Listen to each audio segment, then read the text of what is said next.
جیسے ایک آدمی کی آنکھیں بند ہیں، اس کی نظر نہیں ہے، وہ کہے گا یا رجل خذ بیدی، اے میرا تو کوئی ہاتھ پکڑے، اور اس سے کوئی بات نہیں ہے کہ سامنے آدمی گزر رہا تھا یا گدھا گزر رہا تھا، اس کو نظر نہیں آ رہا ہے۔ قرآن کریم نے مشرک اور بدعتی کو اندھا کہا ہے، اور ایک مقام پر فرمایا لا تعمل ابصار، یہ آنکھیں دیکھنے والی اندھی نہیں، ولکن تعمل قلوب التی فی الصدور، وہ آنکھیں اندھی ہو چکی ہیں جو دل میں ہیں، جس سے پورا جہان روشن ہوتا ہے۔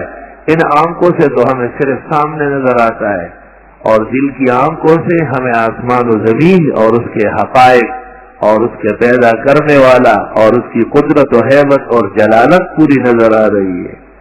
تأمل فی ریاض الارض وانظر الى آثار ما صنع الملیک عیون من لجین شاخصات علی اہدابها ذهب سبیق علی قذب الزبرجد شاہدات بأن اللہ لیس له شریک۔ اللہ تعالیٰ کے ان نظاموں میں کئی نظام موجود ہے، جیسے میں نے صحت اور مرض کا ایک جائزہ پیش کیا ہے۔ ایک شخص سچ بولتا ہے، وفاداری کرتا ہے، نیک اعمال کی طرف راغب ہے، گناہوں سے بچتا ہے۔ قرآن کریم نے اس کو کہا ہے افمن یمشی مکبا علی وجہہ اہدی امن یمشی سویا علی صراط مستقیم۔ فرمایا ایک ٹیڑھا چلتا ہے، ٹیڑھا کیسا چلتا ہے؟ قرآن نے کہا کہ چہرے کے بل چلتا ہے، تو صحابہ نے پوچھا حضرت چہرے کے بل چل سکتا ہے؟ تو حضرت نے فرمایا جس ذات نے ٹانگوں پر چلایا ہے وہ چہرے سے نہیں چلا سکتا۔ کیا مطلب ہے اس کا؟ یہ ٹانگیں ہوتی ہیں اور آدمی پڑا رہتا ہے، بس حکم نہیں ہے نا۔ آپ کہیں کہ آپ کی ٹانگیں چلے، وہ کیسے چلے؟ حکم نہیں ہے۔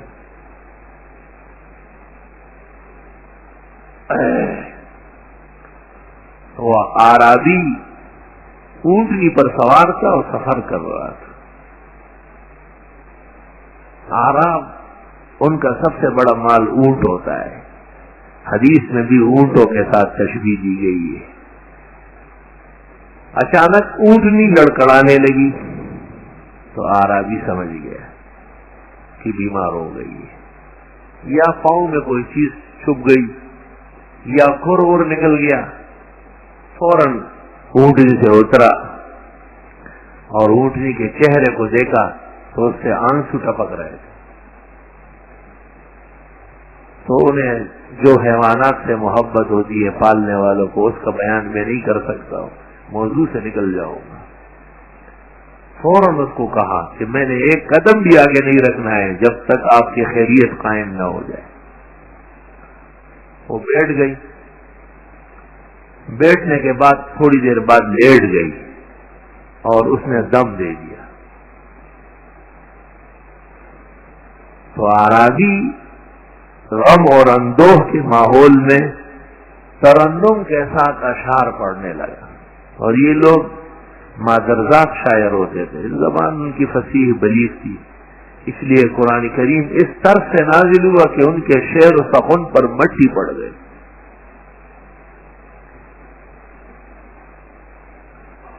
قرآن شریف جب نازل ہو رہا تھا تو اس زمانے میں ہر شاعر نے اپنا قصیدہ بیت اللہ کے سامنے لٹکایا تھا۔ اللہ کا گھر تھا نا، اللہ کے گھر میں سب کا حق ہوتا ہے۔ جی ہاں، بدعتیوں کی مسجد میں چلے جائے تو آپ کو پتہ چل جائے کہ یہ مسجد ہے یا بت خانہ ہے۔ علم غیب شریف کا بیان، حاضر ناظر شریف کا بیان، حلوہ شریف کا بیان، کنڈ شریف کا بیان، فلاں درگاہ شریف سے عمر شریف کا بیان، شریف کا بیان، شریف کا بیان، کیونکہ ان کا ایمان کہاں ہے کہ ان المساجد للہ، وہ مسجد باباؤں کی نہیں ہے، خدا کے گھر ہے۔ فلا تدعوا مع اللہ احدا، یہاں اس کے علاوہ اوروں کو پکارنا نہیں۔ ایسے قرآن فیصلے کرتا ہے ان المساجد للہ، ہمارے اس محلے میں ایک بڑا نازنین سا آدمی تھا، بڑا پیارا، لطیف الطبع، شریف الخلق، لیکن بدقسمتی سے اس کو ماحول بڑا خراب ملا تھا۔ جب کبھی ملتا تھا تو بڑے ادب و احترام سے، لیکن ملتا بہت دیر سے تھا۔ ایک دن میں نے پوچھا کہاں چلے گئے؟ کہنے لگا عبداللہ شاہ غازی سے شروع ہو گیا، پھر منگو پیر چلا گیا، پھر شاہ عقیق چلا گیا، پھر سوڑ شریف چلا گیا، پھر درمیان میں دارجش شریف اور بتایا، پھر امام چلا گیا، پھر داتا صاحب وہاں چلا گیا۔ میں نے کہا خیریت سے کچھ بیچ رہے تھے؟ نہیں، مشکلات حل کرنے کے لیے۔ میں نے کہا مشکلات وہ حل کرتے ہیں جن کا جنازہ پڑا گیا ہے اور قبروں میں رکھے گئے اور ان پر مٹی ڈالی گئی اور زمین میں دبائے گئے، وہ مشکلات حل کرتے ہیں۔ کہتے درگاہ شریف سے کام نہیں بنتا۔ میں نے کہا قرآن کہتا ہے کہ نہیں بنتا؟ قرآن کہتا ہے۔ کہتے کون سی آیت ہے؟ تو میں نے یہ آیت پڑھی، ان المساجد للہ، وہ اللہ کی مسجدیں ہیں نا، ہر زمین پہ مسجد ہے، ہر سرزمین پر۔ نبی کریم صلی اللہ علیہ وسلم فرماتے ہیں مجھے میرے اللہ نے جو خصوصی عزت دی ہے ان میں ایک یہ ہے، میرے امتی کو جس جگہ نماز کا وقت ہو گیا وہ زمین پر مصلی ڈالے، چادر بچھائے، پڑھے نماز۔ بخاری شریف۔ تکلفات کی حاجت ہی نہیں۔ میں نے کہا اللہ فرماتے میری مسجدیں ہیں، یہ نہیں فرمایا کہ میرے پیغمبروں کی پاک قبریں ہیں۔ نبی پاک ہے تو قبر بھی پاک ہے، شک کیا ہے؟ یہ بھی کہیں نہیں فرمایا کہ میرے اولیاء اللہ کی درگاہیں بھی تو آخر میں نے ہی پیدا کی ہے۔ فرمایا ان المساجد للہ، مجھ سے مانگنے کے لیے مسجدیں۔ آگے سنو، فلا تدعوا مع اللہ احدا، اللہ تعالیٰ کے علاوہ کسی اور سے مانگنا نہیں، اس کے پاس ہے ہی نہیں تو دے گا کیسے؟ تو پاگل اور اندر نظر آ جائے گا۔ مجھے کہتا ہے کہاں ہے یہ؟ میں نے کہا سورۃ جن میں، جنات جب پاگل تھے تو مخلوق سے مانگتے تھے، اور جب ان کی عقل آ گئی اور رسول اللہ سے قرآن سنا، سبحان اللہ، خود قرآن میں قرآن شریف سنتے ہی کہہ رہے ان سمینا قرآنا عجبا، وہ ہم نے قرآن سنا، کیا عجیب کتاب ہے، یہدی الی الرشد، بالکل صحیح راستہ بتاتا ہے، فآمنا بہ، ہم اس پر ایمان لائے۔ آگے دیکھو سنتے ہی وَلَن نُشْرِكَ بِرَبِّنَا أَحَدًا، ہم اللہ کے علاوہ کسی اور سے نہیں مانگیں گے بالکل۔ عجیب جنتے کہ ایک ہی تلاوت نبی کریم صلی اللہ علیہ وسلم سے نماز میں سنی، اور پہلا مسئلہ ان کو یہ سمجھ میں آ گیا کہ قرآن سیدھا راستہ بتاتا ہے، اور وہ سیدھا راستہ یہ کہ ایک اللہ سے مانگا جائے اور کسی اور سے نہ مانگا جائے۔ یہ کتنی دفعہ قرآن پڑھتے ہیں، ختم شریف ان کیا ہوتے ہیں، تراویح شریف ان کیا ہوتی ہے، کچھ بھی نہیں۔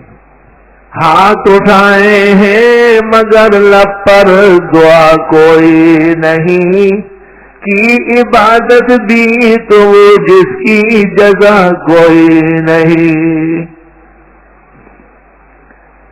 مشرکین انبیاء اور بزرگوں کی طرف اپنی نسبت کرتے تھے، رسول اللہ صلی اللہ علیہ وسلم اور صحابہ کو بے ادب کہتے تھے، باقاعدہ الفاظ موجود ہیں۔ حضرت سے کہتے تھے واللہ لقد خالفت ابراہیم وملتہ، حضرت سے مشرکین کہتے تھے کہ خدا کی قسم آپ حضرت ابراہیم علیہ السلام اور ان کے طریقے کے دشمن ہیں۔ حضرت کو کہہ رہے ہیں جیسے یہ آپ کو کہتے ہیں۔ حضرت نے فرمایا میں ٹھیٹ قسم کا ابراہیمی ہوں، اور ابراہیم علیہ السلام جو دین لے کے آئے تھے اس پر میں قائم ہوں، تم بدترین دشمن ہو حضرت ابراہیم۔ حضرت نے بیت اللہ بنایا اللہ کی عبادت کے لیے، تم نے اندر بت لا کے رکھ دیے۔ یہود اور نصارہ آسمانی مذاہب رکھتے تھے، آسمانی کتابیں ان کے پاس موجود تھی لیکن شرک سے محفوظ نہیں تھی۔ قرآن پاک جب ان پر چھرا چلاتا ہے تو کہتے قالت الیہود عزیر ابن اللہ، وہ یہودی اتنے بدبخت کہ خدا کے پیغمبر حضرت عزیر کو بیٹا کہنے لگے۔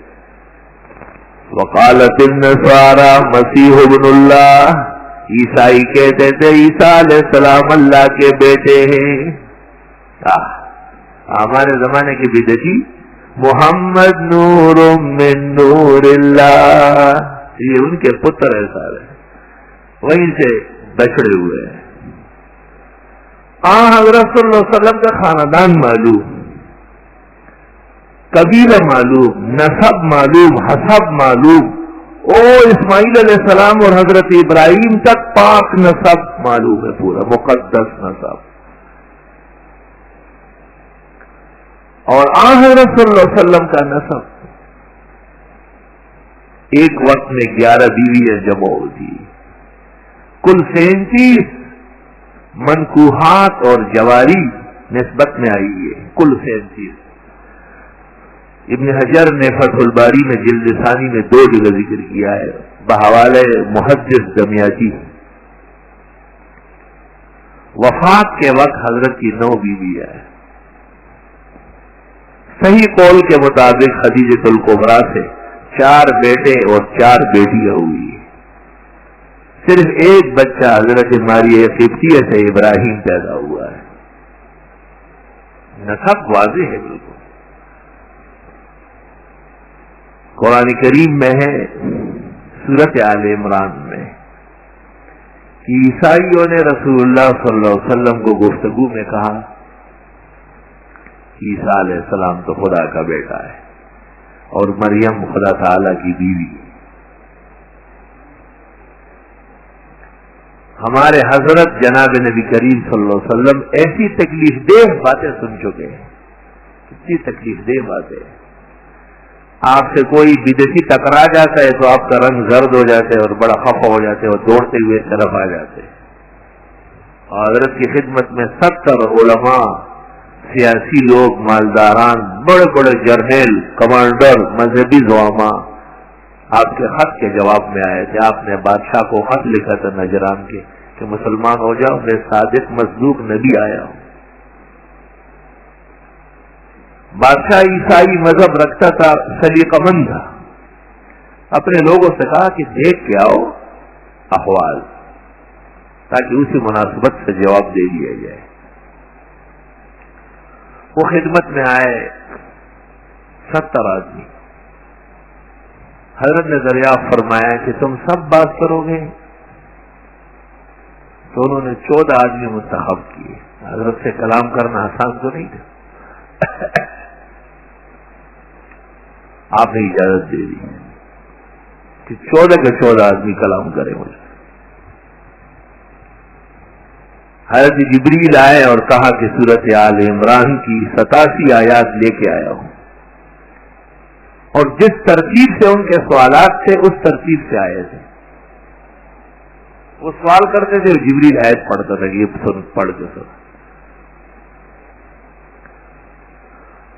جب بات یہاں تک پہنچ گئی کیا عیسیٰ کیسے پیدا ہوئے ہیں اور مریم یہ اور وہ، تو قرآن پاک نے اس پر شجر نسب پیش کیا۔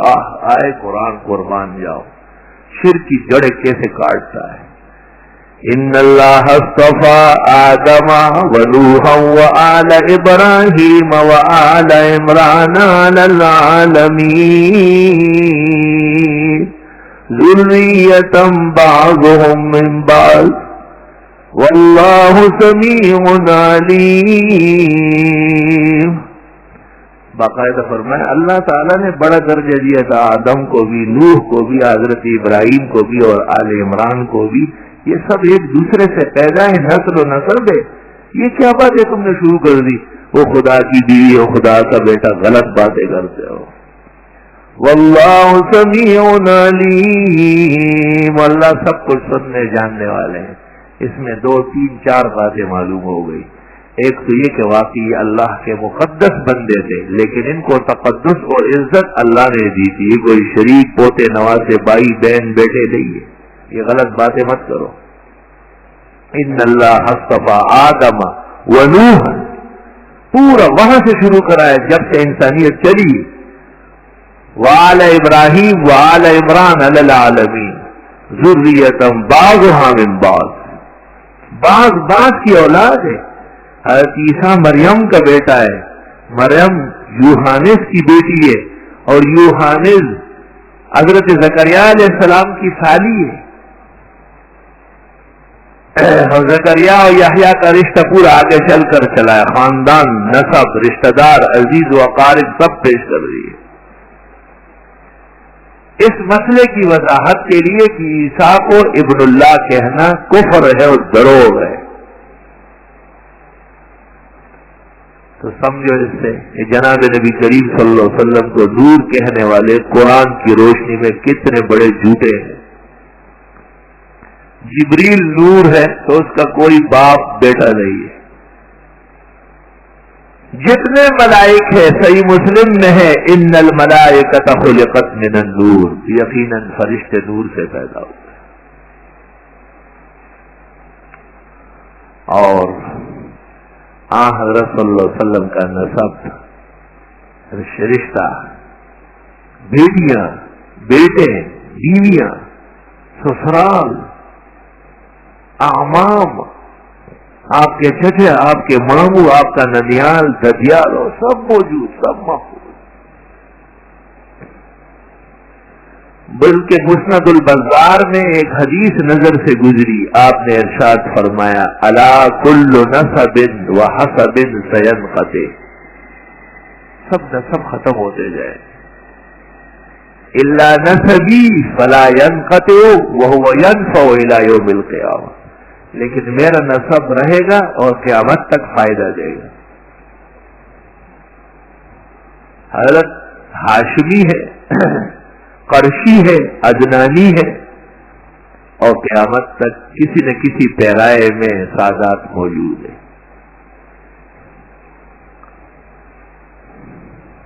یہ ایک علیحدہ بات ہے کہ عجم میں روافظ کی سازش کی وجہ سے بعض لوگوں نے ویسے اپنے آپ کو سید مشہور کر لیا۔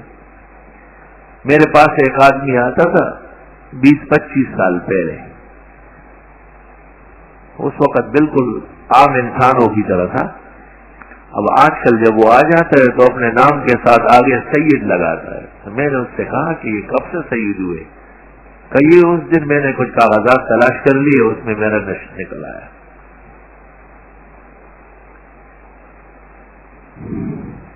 اور ایک آدمی کو جانتا ہوں میں، اس نے کہا میں نے پتہ نہیں کون سے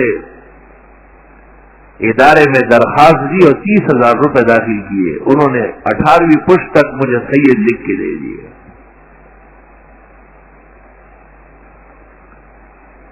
ملک کے بعض حصوں میں نام لینا مناسب نہیں ہے، ان کے لوگ موجود ہیں، خفا ہو جائیں گے، باقاعدہ بستیاں آباد ہے، اس میں سید رہتے ہیں۔ جیسے برسات ہو جاتی ہے نا، پانی جگہ جگہ کھڑا ہوتا ہے، یہ بدنام کرنے اور متہم کرنے کی کوشش ہے۔ سید کی 4 نشانیاں لکھی ہیں: صباحت، شجاعت، عبادت، سخاوت۔ حسین ہوں گے، رنگ کا کالا بھی ہوگا تو چہرے میں نور ہوگا، حسن و جمال حویدا ہوگا، اور شجاعت، دینی بہادری اور غیرت بہت ہوگی اس میں، اور عبادت اس کی سب سے زیادہ ہوگی۔ صباحت، شجاعت، عبادت اور سخاوت، 4 نشانیاں ہیں۔ تو اس سے پتہ چلتا ہے کہ دین کے اہتمام کی روشنی میں سادات محفوظ ہے۔ ابن نجیم نے بحر شرح کنز میں کہا ہے ان الاعاجم قد ضيقوا انصابهم، عجمیوں کے ہاں نسب خلط ملک ہو گئے، پتہ نہیں چلتا۔ اس کے باوجود یہ فیصلہ ہے کہ نہیں، اصلی لوگ اپنی حالت میں بھی موجود ہیں۔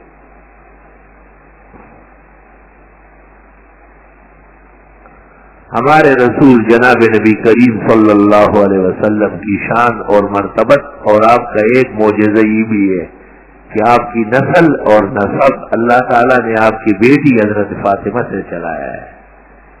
ویسے تو نسل بیٹوں سے چلتے ہیں.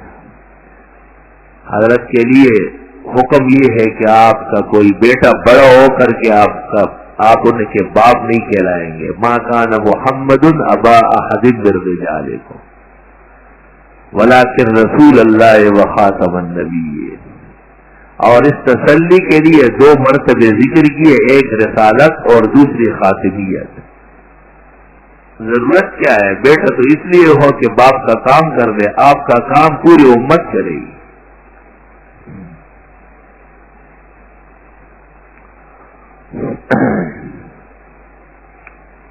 اللہ, یہ ایک علیحدہ خصوصیت ہے آپ کی. آپ کی بیٹیاں اور بھی تھی, حضرت زینب, حضرت رقیہ, حضرت ام کلثوم, وہ آپ کے سامنے انتقال کر گئی اور ان کے بچے بھی تقریباً آپ کی زندگی میں انتقال فرما گئے.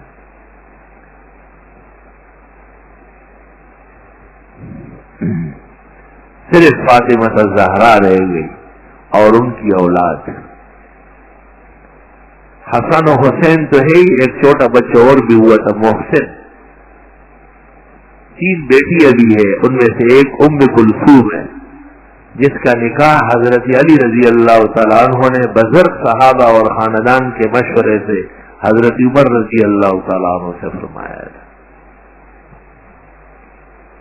اور الحمدللہ یہ مسئلہ اہل سنت کے علاوہ روافض کی کتابوں سے بھی ثابت ہے.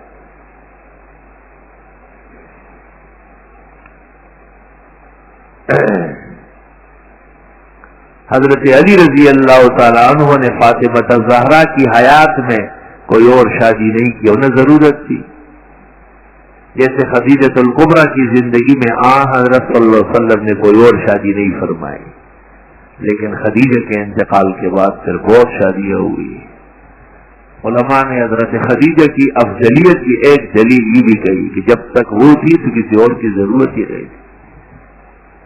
اسی طرح جب تک فاطمہ رضی اللہ عنہ موجود تھی تو کسی اور کی ضرورت نہیں تھی, لیکن فاطمہ کے انتقال کے بعد علی المرتضیٰ نے بنو حنیف قبیلے سے شادی کی ہے اور ان سے 32 اولاد ہوئی ہے. جی ہاں, 16 بیٹے اور 16 بیٹیاں. پہلے بیٹے کا نام ابو بکر ہے, دوسرے کا نام عمر ہے, تیسرے کا نام عثمان ہے. اس ترتیب سے حضرت نے نام کیا. اور جب پوچھا گیا فرمایا ہم خیارنا و خیارنا عند اللہ, یہ ہمارے بہترین ساتھی ہے اور اللہ کے پسندیدہ بندے ہیں, اس لیے میں نے ابو بکر, عمر و عثمان نام رکھے.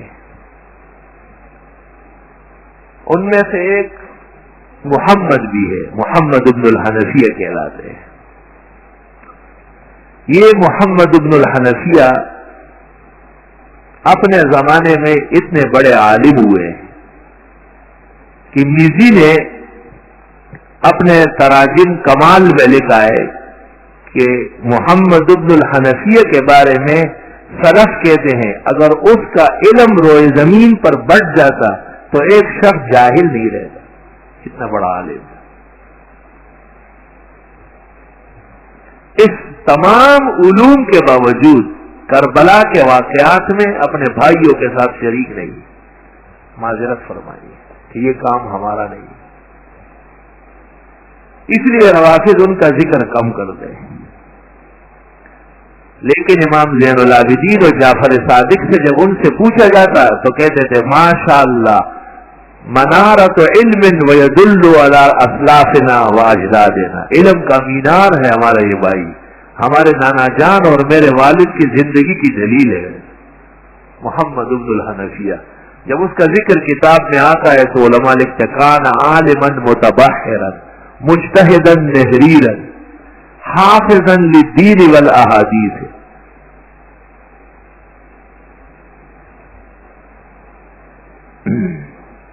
یہ علی رضی اللہ تعالیٰ عنہ کا اتنا لمبا سلسلہ کیوں چلا ہے؟ کیونکہ ایک جھوٹا فرقہ حضرت علی کے بارے میں قسم قسم کے دروغ, مفتریات اور مکذوبات بڑکانے والے تھے. اللہ نے ان کا نسب بھی پورا محفوظ فرمایا ہے. اور جناب نبی کریم صلی اللہ علیہ وسلم کی بیویاں، شادیاں، سسرال، نسب، حسب سب محفوظ فرمایا تاکہ آپ کی انسانیت اور بشریت بکمال سمجھی جائے. قل سبحان ربی، آپ فرمائیے پاکی میرے رب کے لیے ہے. هل كنت الا بشرا رسولا، میں نہیں ہوں مگر بشری پیغمبر. یا رب. اور اس سے پہلے فرمایا کہ آپ ان کو کہیں اگر روئے زمین میں انسانوں کے علاوہ فرشتے رہتے، یعنی نوری مخلوق آباد ہوتی، لنزلنا علیہم من السماء ملکا رسولا، تو ہم نوری پیغمبر بھیج دیتے. لیکن جیسے انسان ہے اس طرح انہی میں سے ایک کو اللہ تعالی نے مقام عظیم اور رفیع عطا کر کے نبی اور رسول بنایا ہے. اس طرح میلاد بھی کرتے ہیں. میلاد کا تو معنی یہ کہ پیدا ہوئے ہیں. تو جبریل کا بھی کوئی یوم ولادت معلوم ہے جو نوری ہے، اور پھر بار وفات بھی ہے. اور اس کے بعد یہ نظریہ بھی پروان چڑھایا جا رہا ہے کہ جناب نبی کریم صلی اللہ علیہ وسلم نور ہے. اللہ تعالیٰ نے قرآن کریم کے اندر 45 آیات میں ارشاد فرمایا کہ ہمارے یہ رسول اور تمام انبیاء بشر اور انسان ہیں. اس لیے بشریت کے منکر کو بالاتفاق کافر کہا گیا ہے. وہ کتاب جو شائع ہوئی ہے اس میں میرے دو ٹوک فتوے کے اندر عبارت موجود ہے، دل اور صفحہ لکھا گیا ہے. انبیاء علیہ الصلوات و تسلیمات انسانیت کے سرتاج ہیں، اور انسانیت اللہ نے ان کے ذریعے تعلیم فرمائی ہے. اس لیے ان کا انسان ہونا بہت ضروری تھا. اگر وہ ملائک ہوتے تو فرشتے تو کھاتے نہیں ہیں، تو کتاب العقل ختم ہو جاتی، کھانے پینے کے آداب. فرشتوں کی تو شادی نہیں ہوتی تو ازدواج کے مسائل نہیں رہتے. فرشتوں کے ہاں تو اولاد نہیں ہوتی، تناسل و تناکوہ نہیں ہے، تو ولادت اور اس کے ساتھ متعلق کتنے مسائل ہیں وہ سب کے سب غائب ہو جاتے. فرشتے تو بیمار نہیں ہوتے، زخمی نہیں ہوتے. تو کتاب الجراحت اور کتاب المرضى اور کتاب الطب وہ سب کے سب ٹف ہو جاتی. اور فرشتوں کے درمیان تو کوئی تنازع نہیں ہوتا تو کتاب القضاء اور کتاب الافتاء بند ہو جاتا. اور فرشتوں کے اندر تو کوئی مرا نہیں ہے. جتنے اللہ نے پیدا کیے ہیں سب موجود ہے آسمان و زمین میں، اپنی اپنی ڈیوٹیوں پر مامور ہے. اور قرب قیامت میں تھوڑی دیر کے لیے بے جان ہو جائیں گے. اور وہ جو 8 فرشتے عرش کے ستون پکڑے ہوئے ہیں اور یہ 4 بڑے فرشتے، فیصلہ یہ ہے کہ ان کی تو روح نہیں نکلے گی، تھوڑی دیر کے لیے متغیر ہو جائیں گے، ٹمٹما جائیں گے تھوڑی دیر. بس پھر اللہ ان کو نشان دے دے گا. یہ اللہ کی قدرت کا کرشمہ ہے. تھوڑی دیر کے لیے زوال، ذرا سا تغیر وہ ان پہ لایا جائے گا کہ یہ مخلوق ہے، اور لا یتغیر صرف اللہ کی ذات ہے. تو انبیاء علیہ الصلوات و تسلیمات اس لیے بشر اور انسان پیدا فرمائے گئے ہیں تاکہ انسانوں کی اور بشروں کی کامل رہنمائی فرمائی جائے. قل انما انا بشر مثلکم، آپ فرمائیے میں بشر ہوں تمہارے جیسے. یہ بھی نہیں فرمایا کہ میں بشر ہوں لیکن تم کیا جانتے ہو میں تو آسمانوں سے اوپر ہوں. نہیں، انما انا، عربی گرامر جو جانتے ہیں وہ تاکیدات سمجھتا ہے. اور بشرون کا بشرکم بھی نہیں، مثلکم فرمایا، سارے احتمالات رفع ہو گئے. تو نتیجہ یہ نکلا کہ میں بشروں میں بشروں کا سردار و سرتاج ہوں. جب آپ بشر ہے اور انسان ہے تو آپ کی اطاعت و فرمانبرداری ایک انسان کی اطاعت و فرمانبرداری تو لازم نہیں ہوتی. جواب انما یوحا الیہ، ہوں بشر لیکن میرے پاس اللہ کی وحی آتی ہے. قرآن ہے یہ، سورۃ کاف 16واں پارہ بالکل اخیری آیت. قل انما انا بشر مثلکم، آپ فرماؤ میں بشر ہوں تمہارے جیسے. یوحا الیہ، وہی آ رہی ہے میرے پاس صبح و شام، ملائک اللہ کے پیغامات لے کے آ رہے ہیں، قرآن کریم نازل ہو رہا ہے. کسی پیغمبر کو 10 مرتبہ وحی آئی، نوح علیہ السلام کو پورے 1360 سال میں 50 مرتبہ وحی آئی، 50 وحی. اور ہمارے رسول جناب نبی کریم صلی اللہ علیہ وسلم کے 23 سالہ عرصے میں 24,000 مرتبہ وحی آئی، 24,000 مرتبہ. تو 6,000 سے زیادہ قرآن کی آیتیں، اور یہ بقیہ جناب نبی کریم صلی اللہ علیہ وسلم کی احادیث پوری دنیا میں صحیح احادیث، مسندات، مرفوعات، متصلات، بحسب المقررات والتوابع والشواہد، اصل الاصل کو چھوڑ دے تو انشاءاللہ وہ اور آیتیں ملا کر 24,000 ہو جائے گی. پورا کا پورا دین اور وہی محفوظ ہے.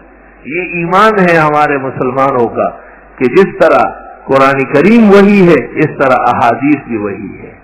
لیکن فرق ہے، فرق اس طرح ہے کہ ایک کو کہتے ہیں وہی مطلوب، جیسے اللہ نے کہا ہے پیغمبر اس طرح پڑھتے تھے، اس میں الفاظ اور حروف بھی آگے پیچھے نہیں ہو سکتے. وَإِنَّهُ لَكِتَابٌ عَزِيزٌ، اور بڑی زبردست کتاب ہے. لا يأتيه الباطل من بين يديه ولا من خلفه، کوئی تبدیلی نہ آگے سے ہو سکتی ہے نہ پیچھے سے، نہ الفاظ بدلیں گے نہ معنی بدلے گا. تنزیل من حکیم حمید، بڑی حکمتوں والے خوبیوں والے کی طرف سے نازل ہے. تو حکمتیں بھری ہوئی ہیں اور کمالات بھری ہوئی ہیں. آپ جو کہ فلاں بڑا زبردست عالم ہے تو مطلب یہ کہ ان کا بیان، ان کا انداز، ان کے دلائل، ان کے امثال سب زبردست ہے. اللہ نے اس لیے کہ میں حکیم ہوں اور حمید ہوں، ہر آیت اور ہر بیان حکمتوں سے لبریز ہے. حکمت کے 3 مطلب ہوتے، ایک دلیل سے ثابت، دوسرے فائدے سے بھری ہوئی، تیسرے تقاضے کے عین مطابق، اس کو حکمت کہتے. احکمت آیات ثم فصلت، ایک وہی تو اس طرح ہے کہ اس میں الفاظ، حروف، زبر زیر، حرکات و سکنات منزل من اللہ ہے. نبی کریم صلی اللہ علیہ وسلم نے فجر کی نماز پڑھائی، سورۃ مومن میں آپ کو اضطراب ہو گیا، بعد والی آیتیں پہلے پڑھ لی اور جو پہلے پڑھنی تھی وہ بعد میں پڑھی، پریشان ہو گئے. نماز کے بعد آپ نے دریافت فرمایا الیس فیکم ابن ام عبد، آج نماز میں عبداللہ ابن مسعود نہیں ہے؟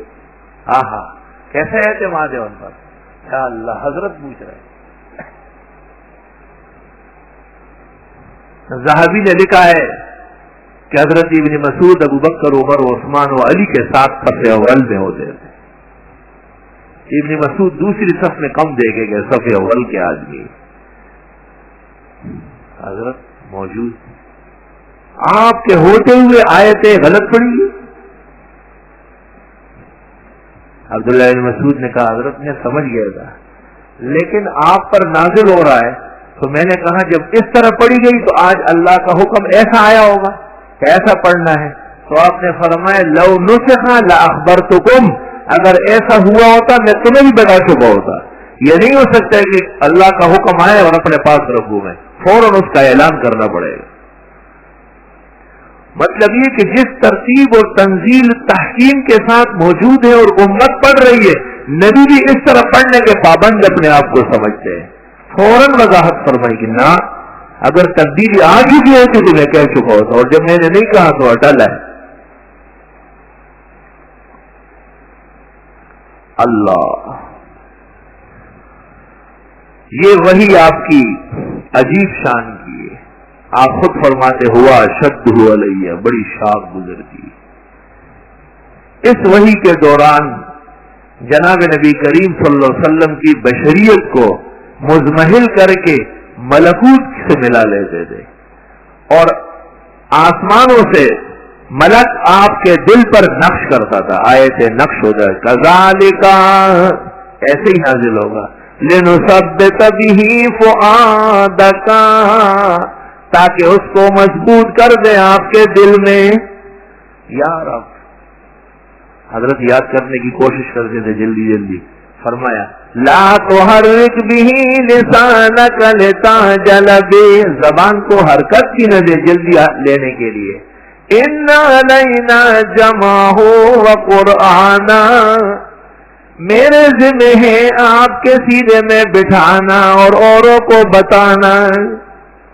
فَإِذَا قَرَأْنَاهُ فَاتَّبِعْ قُرْآنًا، جب ہماری طرف سے آپ پر پڑھا جا رہا ہو تو غور سے سن لے اس کو. ثُمَّ إِنَّ عَلَيْنَا بَيَانًا، پھر اسی کو پوری دنیا تک ہمارے ذمہ ہے پہنچانا. پہنچا یا نہیں؟ ساری کائنات میں قرآن کے ترانے بج رہے. الحمدللہ، زبان ہلانے کی حاجت نہیں، منع فرما دیا. لا تحرک بہ لسانک لتعجل بہ، کیوں؟ آپ کے دل پہ ہم نقش کر رہے ہیں. چنانچہ جبریل آ کے آپ خاموشی سے سن لیتے، جب جبریل چلے جاتے آپ کا دل روشن ہو چکا ہوتا. آپ ارشاد فرماتے یہ صورت نازل، ایک ایک وقت میں 10 15 بڑی بڑی صورتیں آئی. آپ پڑھ کے سناتے، فلاں کو بلاؤ، کاتب کو بلاؤ، وہ آئے، اس کے بعد آپ ایک ایک کو لکھوا رہے، ایک ایک کو لکھوا رہے. صحابہ نے پوچھا حضرت بھولتے نہیں؟ فرمایا اللہ فرماتے ہیں سنقرئک فلا تنسى، ہم پڑھاتے ہیں بالکل نہیں بھولیں گے. یہ وحی کی بڑی قسم ہے. قرآن مجید اس طرح نازل ہوا ہے، اس لیے نمازوں میں پڑھا جا رہا ہے. مطلو، جیسے آئے ہیں ایسے پڑھو، اور پوری امت ایک جیسے پابند ہے. استغفر اللہ استغفر اللہ. آج اخبار میں آئے کہ سپریم کورٹ میں سود کی حمایت میں سرکاری وکیل نے کہا ہے کہ سود کی حرمت یہ ہے کہ غریبوں سے نہ لو، مالداروں سے سود لے سکتے ہیں. سورۃ بقرہ میں اللہ تعالیٰ نے یہ کہا ہے. یہ ہماری عدالتیں ہیں، اور یہ ہمارے اونچے کلاس کے وکلاء ہیں، اور یہ ان کے اخلاق و ایمان. اور ایسا ہمارا قرآن عدالتوں میں روندا جا رہا ہے. وہ دین جو بڑی شان سے نکلا تھا عرب سے، پردیس میں پہنچ کر وہ غریب الغربا ہے. کسی نے سچ کہا تھا کہ ہندوستان میں مسلمان مارے جائیں گے اور پاکستان میں اسلام مارا جائے گا. اس روشن ضمیر بزرگ پر آفرین اور ان کی روح پر کروڑوں رحمتیں ہو، جس نے 47 میں یہ پیشن گوئی کی تھی کہ بے شک ہندوستان میں مسلمان محفوظ نہیں رہیں گے، لیکن پاکستان میں اسلام محفوظ نہیں رہے گا. کبھی مرزائیوں کے حق میں مرزائیت کے خلاف لیبل نکالا جاتا ہے، اور کبھی خواتین اسلام کے خلاف جلوس نکالتی ہے کہ ہماری گواہی پوری ہے اور ہم آدھی گواہی نہیں مانتے، اور پیغمبر فرماتے ہیں ان کی گواہی آدھی ہے. قرآن کہتا ہے 2 عورتیں ایک مرد کے حکم ہے. جلوس نکلتے ہیں قرآن و سنت کے خلاف. استغفر اللہ استغفر اللہ. اللہ اقتدار اعلی کامل و اکمل مومنوں کے سپرد فرمائیں، جو کراچی اور منوڑے سے لے کے ترہم کے آخری حد تک ایک جیسا اسلامی آئین نافذ فرمائے، جس میں دین کی بالادستی ہو اور جناب رسول اللہ صلی اللہ علیہ وسلم کی لائی ہوئی شریعت کا وقار ہو۔ بہرحال جناب نبی کریم صلی اللہ علیہ وسلم کو اللہ تعالیٰ نے انسانیت اور بشریت کے اعلیٰ مقام پر فائز فرمایا ہے، اور یہ قرآن و سنت کا بڑا واضح مسئلہ ہے، اس کے خلاف کوئی نہیں کر سکتا ہے۔ اور جب تک قرآن میں یہ آیت موجود رہے گی قُلْ إِنَّمَا أَنَا بَشَرٌ مِثْلُكُمْ، آپ فرمائیں بے شک میں تمہارے جیسے بشر ہوں، یوحیٰ الیہ، مجھے وحی آ رہی ہے۔ کس بات کی وحی؟ انما الہکم الہ واحد، تمہارے مشکل کشا، حاجت روا، کارساز، ہر ایک کی ہر جگہ سے سننے والا، عبادت کا لائق صرف ایک اللہ ہے۔ نہ آسمانوں میں، نہ زمینوں میں، نہ زندوں میں، نہ مردوں میں اللہ نے کسی کو یہ مقام دیا جو مشکل کشا و حاجت روا بنے۔ جناب نبی کریم صلی اللہ علیہ وسلم فرض نماز سے فارغ ہو کے فرماتے اللہم انت السلام ومنک السلام، خدایا سلامتیوں والے آپ ہے، سلامتی دینے والے صرف آپ ہے۔ تبارکتا، تیری شان بڑی ہے، یا ذل جلال والاکرام، اے عزت اور شان کے مالک۔ اور آگے سنو، اللہم لا مانع لما اعطیت، اے اللہ جو آپ دینے لگے کوئی روک نہیں سکتا، ولا معطی لما منعت، اور جو آپ نہ دے کوئی دینے والا نہیں، ولا ينفع ذا الجد منك الجد، بڑے زور طاقت اور غنا والا بھی تیرے مقابلے میں کچھ نہیں کر سکتا۔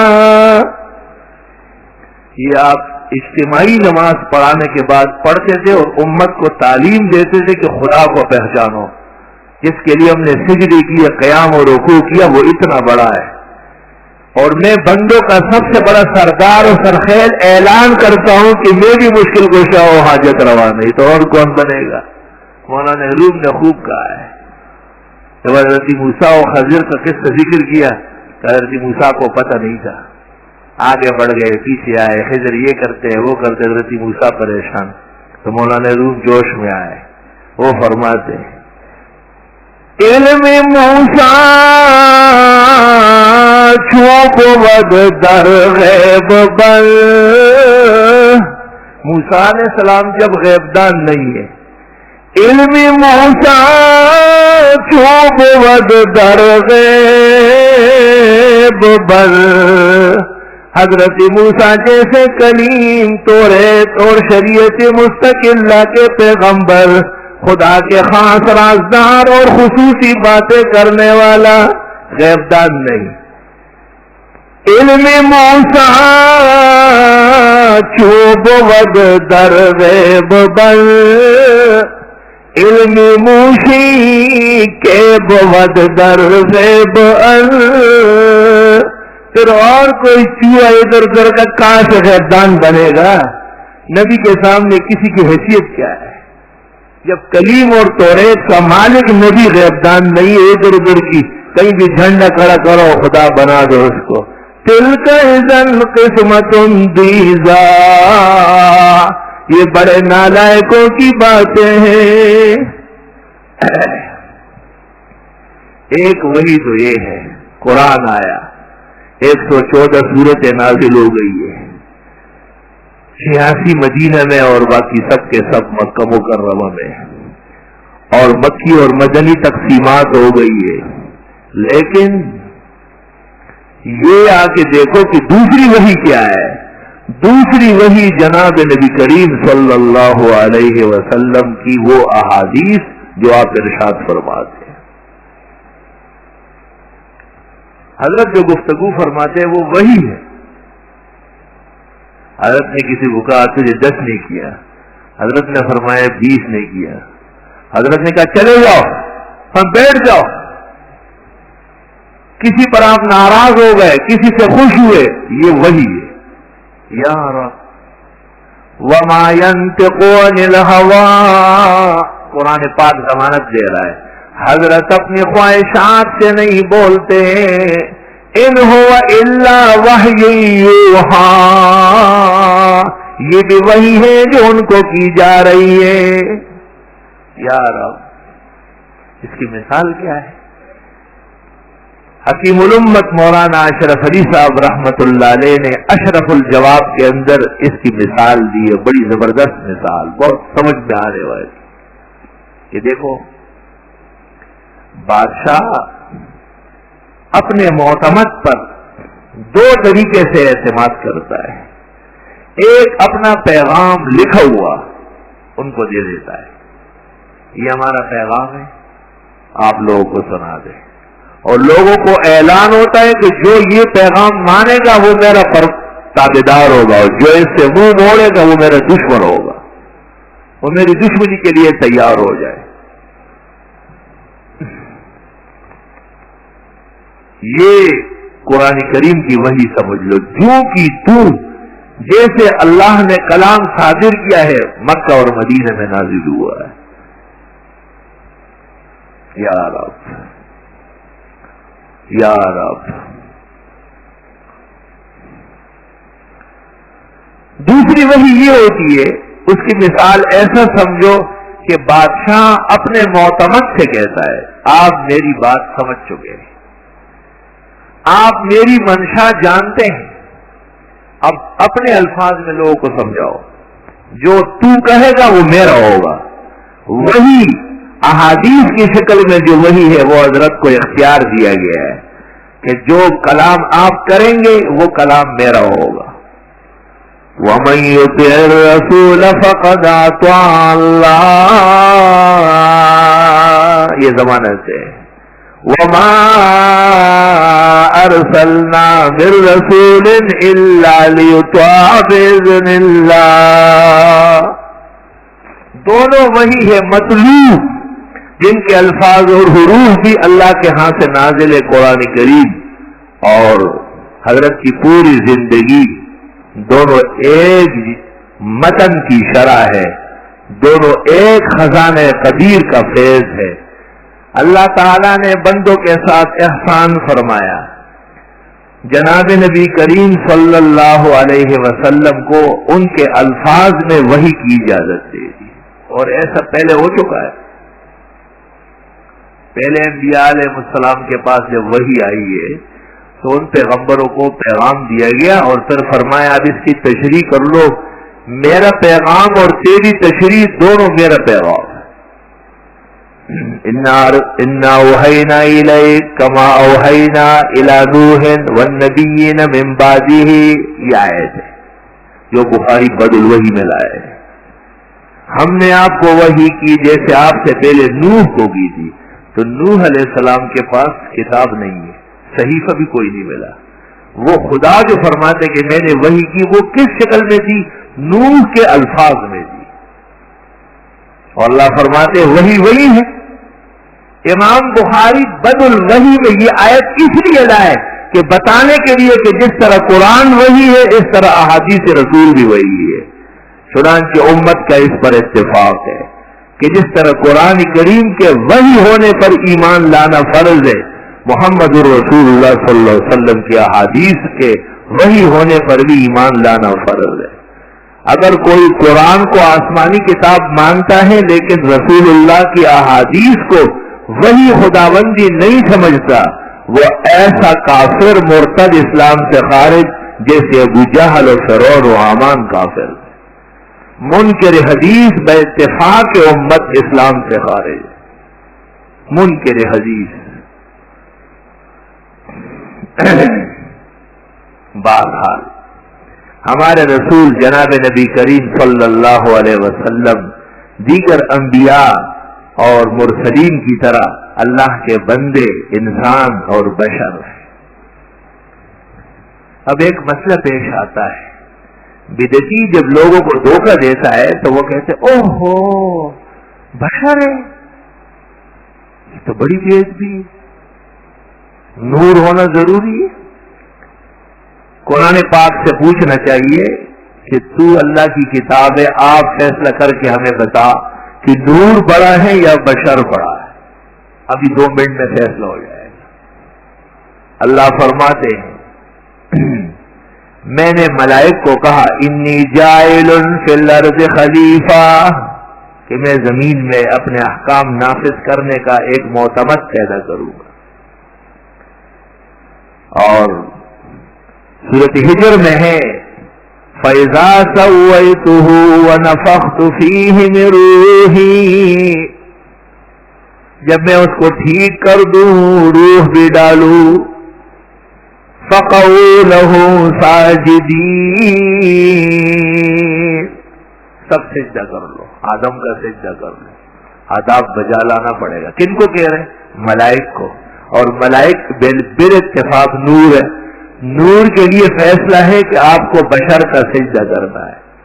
آدم کو کیا کہتے ہیں؟ انی خالق بشرا من طین، میں زمینی مٹی سے ایک بشر پیدا کرنے والا ہوں. قرآن کی آیت. فیصلہ یہ کہ آدم بشر ہوگا اور ملائک نور ہے، لیکن سجدہ آدم کا کرنا ہے. تو پہلے دن سے یہ فیصلہ ہوا کہ بشریت نورانیت سے اعلیٰ مقام ہے. فسجد الملائکۃ کلھم اجمعون. آدم علیہ السلام کا جسم تیار ہوا، اللہ نے روح ڈالی. حسین جمیل، میں نے پہلے وضاحت، بہت حسین. آدم کے حسن جیسے آسمان و زمین میں کوئی خلقت نہیں تھی. ملائک نے سجدہ کیا. اور یہ بدعتی، یہ بے ایمان، غیر مقلد، یہ وہاں کھڑا تھا. الا ابلیس، شیطان نے نہیں کیا، ابا، انکار کیا، واستکبر، تکبر پہ اتر آیا، وَكَانَ مِنَ الْكَافِرِينَ، تھا یہ کافروں میں سے، یا اب ہو گیا. کیا کہا؟ قرآن پاک کہتا ہے کہ اس سے اللہ نے پوچھا کیوں سجدہ نہیں کیا آپ نے؟ اس نے کہا اسجدو،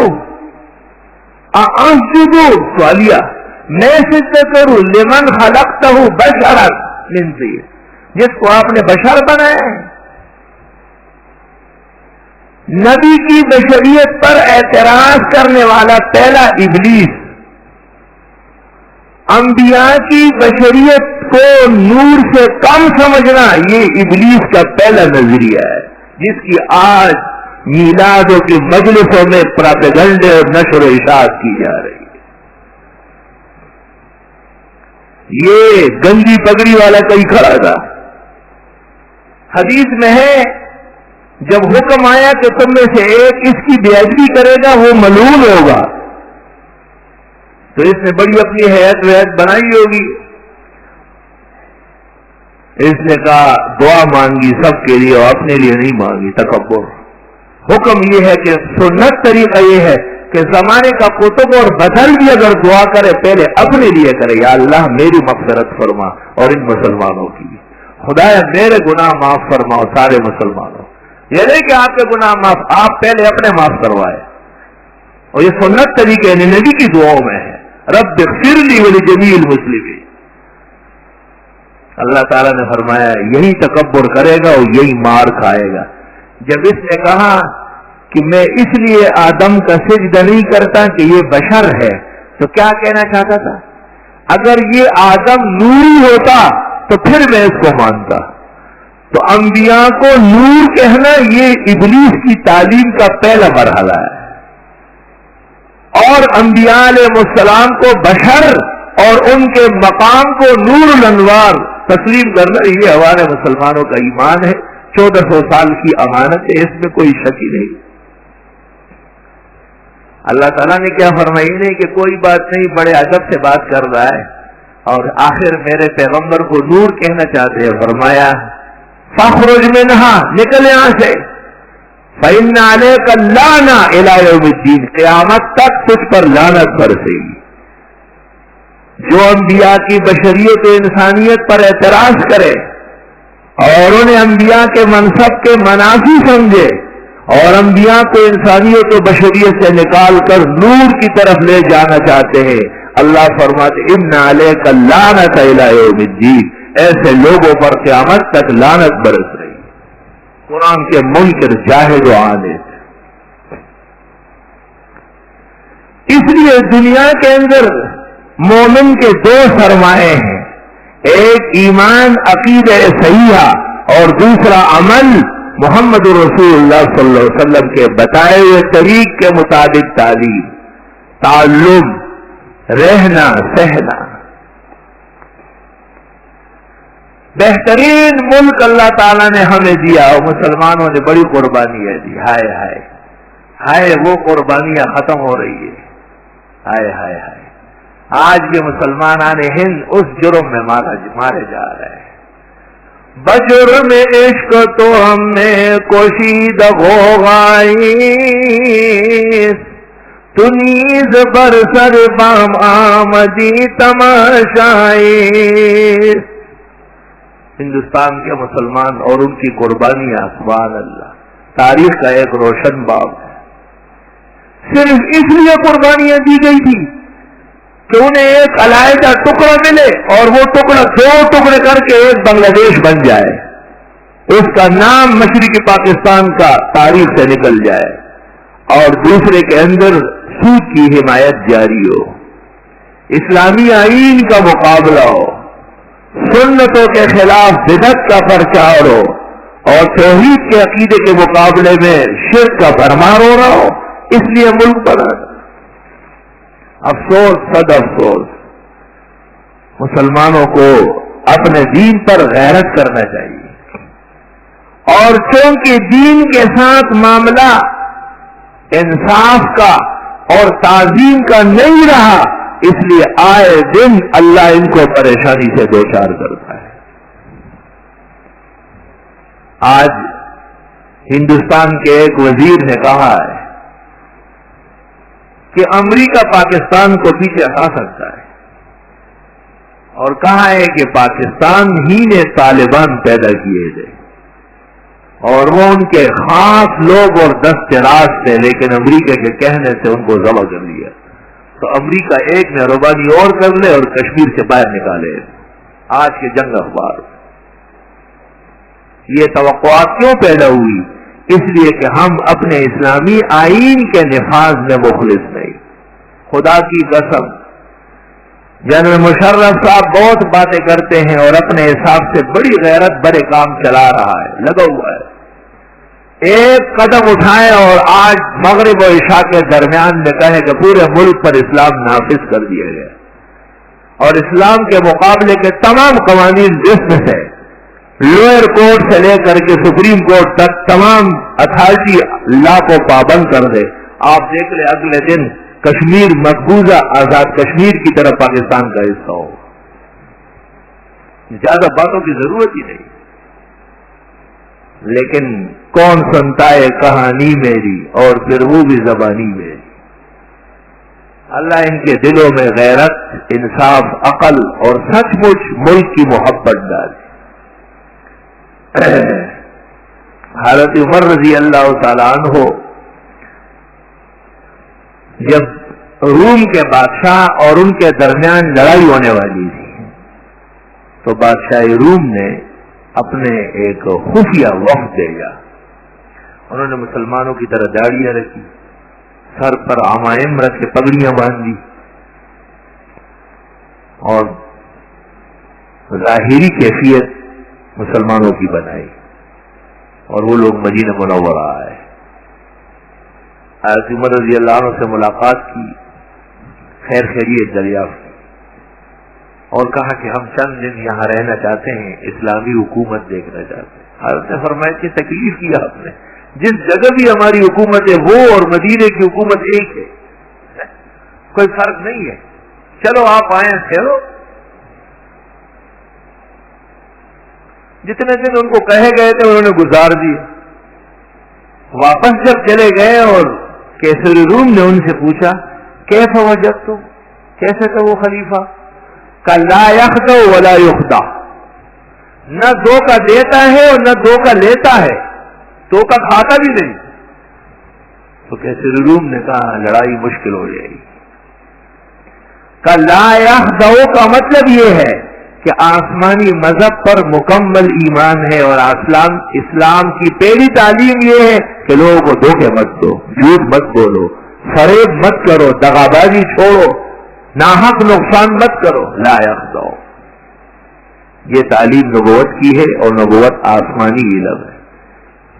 اور جو لوگ آسمانی علم پر قائم رہتے ہیں انہیں شکست دینا مشکل ہوتا ہے. اور اس دوسری بات تم نے کہی کہ ولا یخدع، دھوکہ کھاتا بھی نہیں، اس کا مطلب یہ کہ انسانیت کے اعلیٰ مقام پر ہے. عقل، فراست، بصیرت کی انتہا ہو چکی. اس لیے مومن دونوں ہتھیار رکھتا ہے، ناحق ظلم نہیں کرتا، کسی پر چڑھائی نہیں کرتا، اور کسی کی چڑھائی اور بالادستی ناحق مانتا بھی نہیں. تاریخ فرشتہ میں ہے کہ محمود غزنوی رحمت اللہ علیہ نے خلیفہ بغداد کو خط لکھا تھا کہ بغداد خالی کرو، میرے والے کرو. تو خلیفہ نے خط لکھا، جوابی خط بھیجا. وہ خط جو تھا وہ حروف میں تھا. بادشاہ کو سمجھ نہیں آیا، درباریوں نے پڑھا، وہ نہیں سمجھے کیسا خط ہے. کسی مولوی کو بلاؤ، عالم دین کو بلایا گیا، وہ آ کے دیکھا اور نے کہا یہ سورۃ فیل ہے، حروف میں لکھی گئی ہے. اور خط سے پتہ چلتا ہے کہ بادشاہ سلامت نے ان کو کوئی دھمکی دی تھی. تو اس نے جواب میں لکھا ہے کہ آپ میرے رب کی طاقت سے واقف نہیں ہیں. اس نے بڑے بڑے سرکشوں کو ملیامیٹ کیا ہے، اگر آپ نے ظلم کیا تو آپ کا بھی حشر وہی ہوگا. خلیفہ سلطان محمود غزنوی رحمت اللہ علیہ رونے لگا، رحم دل تبڑا اور فرمایا ہم نے غلطی کی. تحفہ تحائف اور لال و جواہرات سے وفد کو لبریز کر کے خلیفہ کی خدمت میں معافی کے لیے بھیجا. اللہ کی طاقت پر بھروسہ بہت ضروری ہے. انسانوں کی کیا طاقت ہے؟ آخر کوئی ملک بھی ہو، آپ اس کی جتنے چاہے خوشامد و چاپلوسی کریں، لیکن وہ ایک دفعہ تو کہہ دے گا کہ نکل جاؤ کشمیر سے، پھر کیا کرو؟ قوم بھی خفا، خدا تعالی سے بھی معاملہ کھوٹا، اور ملک بھی خطرے میں. ہماری ہر دم دعا ہے کہ اللہ ہمارے اس ملک کے چپے چپے کی حفاظت فرمائے، اور تمام کفار بشمول بھارت کے اللہ اس کے سامنے سرنگوں کر دے. لیکن رنگ اور ڈھنگ بدلنا بہت ضروری ہے. رنگ ڈھنگ بدلنے کے بغیر کوئی گھر بیٹھے بیٹھے پرانے جرائم کا ارتکاب کرتے ہوئے وہ یہ سمجھے کہ میں جیتا چاہتا ہوں، شاید یہ مشکل ہوگا. یہ مشکل ہو جائے، ایسے مشکلات پیش آئے گی. اور مغرب کا یلغار اور کفر کی سازش ہے، وہ ملکوں کے خلاف نہیں، وہ تہذیبوں کے خلاف ہے. چند ماہ پہلے میں نے ایک گزٹ پڑھی، کلنٹن نے کہا ہے کہ میں جامع ازہر گیا اور میں نے شیخ الازہر سے ملاقات کی، اور پھر میں جدہ گیا اور میں نے امام کعبہ سے ملاقات کی. یہ لوگ باتیں خوب جانتے ہیں اور بہت سلیقے اور امن کی باتیں کرتے ہیں، لیکن دو باتیں ان کی خطرناک ہیں انہیں مسلمانوں کی. ایک ان میں عقیدے کی تبلیغ ہے اور دوسرے عقیدے کے لیے جہاد ہے. یہ دونوں باتیں ان کو ختم کرنی پڑے گی. آپ غور فرمائے گا. عقیدہ ایمان کو کہتے ہیں، اور ایمان کے لیے مسلمان جہاد کرے گا قیامت تک. محمد الرسول اللہ صلی اللہ علیہ وسلم فرماتے جہاد قیامت تک رہے گا، ختم نہیں ہوگا. آپ نے یہاں تک ارشاد فرمایا اگر زمین عدل سے بھر جائے، سب لوگ اچھے ہو، تب بھی جہاد کی ضرورت ہے، اور اگر زمین ظلم سے بھر جائے، سب لوگ ظالم کافر بنے، تب بھی جہاد کی ضرورت ہو۔ اور آپ دیکھیں گے خداوند تعالی حفاظت فرمائے، امن اور راحت کی زندگی مسلمانوں کو نصیب فرمائے۔ اگر کوئی صورت بنی تو تمام جہادی تنظیموں کو سیکنڈ میں بحال کرنا پڑے گا، تب جا کے اس ملک کی عزت بنے گی، ورنہ حاشا وکلا کہ یہ ایک قدم آگے بڑھے۔ اپنے لوگوں کو، اپنے مذہب کے سرمایہ کو، دینی تنظیموں کو دوسروں کے سامنے انتہا پسند اور دہشت گرد کہنا یا تسلیم کرنا، یہ شکست سے بڑھ کر سانحہ اور حادثہ ہے۔ علل اعلان کہنا تھا کہ ہمارے مذہب کے بارے میں ہمیں کوئی مشورہ نہ دے۔ دینی مدارس، مساجد، علماء، طلباء، جہاد کا نشیب و فراز، یہ ہمارا مذہب ہے، یہ ہمارا دین ہے، اس پر سودا بازی کا حق کسی حکمران کو نہیں۔ یقیناً ایک ملک ہے، کروڑوں کی آبادی ہے، سارے علماء بھی ایک جیسے نہیں ہیں، آخر وہ بدعات کے نشر و اشاعت کرنے والے بھی اپنے آپ کو علماء کہتے، ائمہ اور فقہ کو سب کو ختم کرنے والے بھی اپنے آپ کو حدیث پر عمل کرنے والے کہتے ہیں۔ تو بہت ممکن ہے کہ کچھ لوگ ان متبرک لمحات سے غلط فائدہ اٹھا رہے ہو، لیکن کسی ایک کے لیے سارے نظام کو متہم کرنا اور ان کو دوسرے کے سامنے داغدار بنانا، یہ کام عقل مند قوم کا نہیں ہے۔ سارے حکمران بھی تو اچھے نہیں ہیں، آپ جن سے حکومت لے کر کے بیٹھ گئے وہ اچھے لوگ تھے، اچھوں سے کوئی چھینتا ہے، اور سارے فوجی بھی اچھے نہیں ہیں، روز سزائیں ہوتی، روز قسم قسم کے معاملات نکل آتے، کس سے پوچھی جائے؟ اور اس صوبے کا چیف سیکرٹری اور اس صوبے کا عسکری الگ کر کے کیا اخبار آپ نے آتا ہے، ابھی بھی کسی صوبے کا ایک چیف سیکرٹری گرفتار ہو چکا ہے، چیف سیکرٹری پورے صوبے کا مالک۔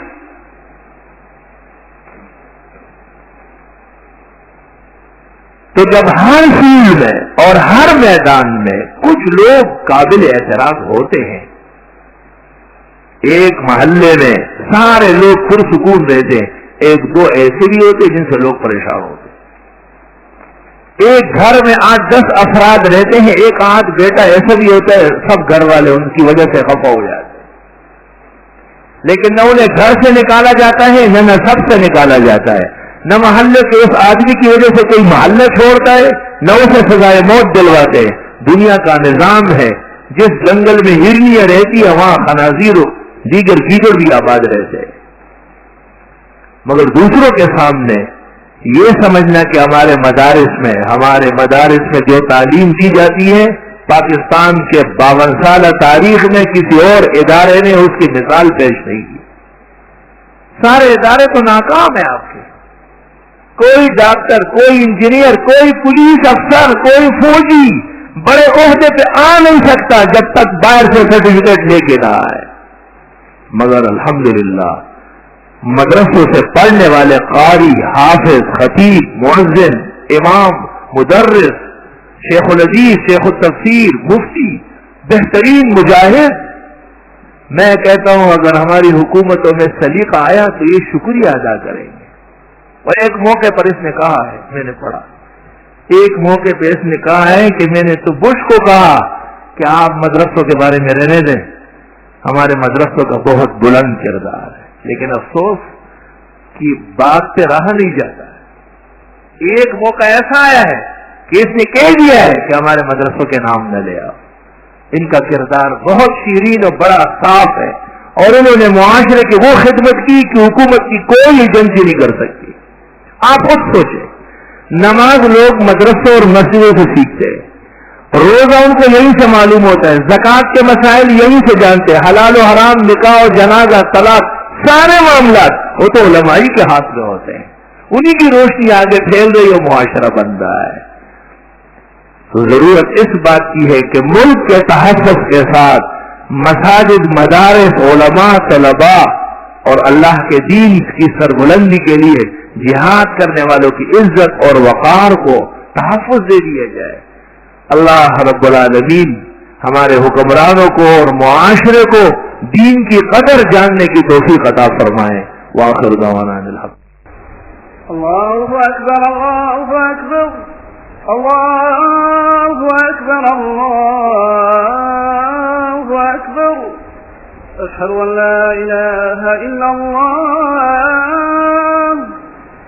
اشہد ان لا الہ الا اللہ، اشہد ان محمد رسول اللہ، اشہد ان محمد رسول اللہ، حی علی الصلاة، حی علی الصلاة، حی علی الفلاح، حی علی الفلاح، اللہ اکبر، اللہ اکبر، لا الہ الا اللہ۔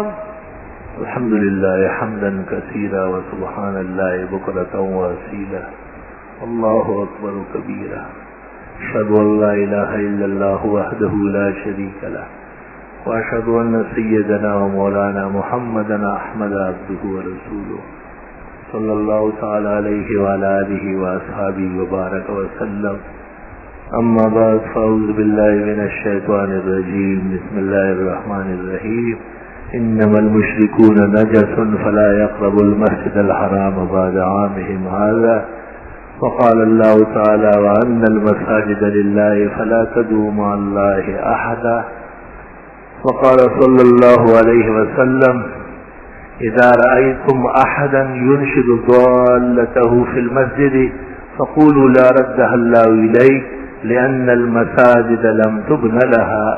بارك الله لنا ولكم في القرآن العظيم ونفعنا وإياكم بالآيات والذكر الحكيم، إنه تعالى جواد قديم كريم، ملك بر ورب رؤوف رحيم۔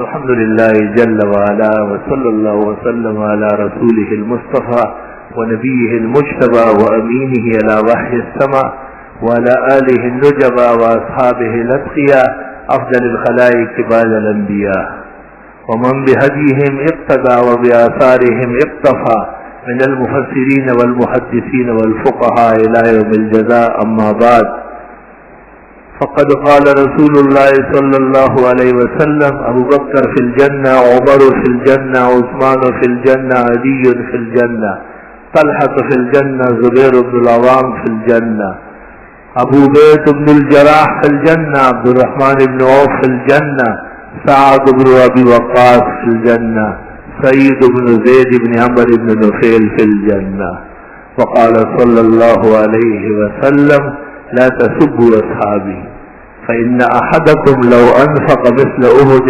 ذهبا ما بلغ مد أحدهم ولا نصيفا، إن الله يأمر بالعدل والإحسان وإيتاء ذي القربى وينهى عن الفحشاء والمنكر والبغي يعظكم لعلكم تذكرون۔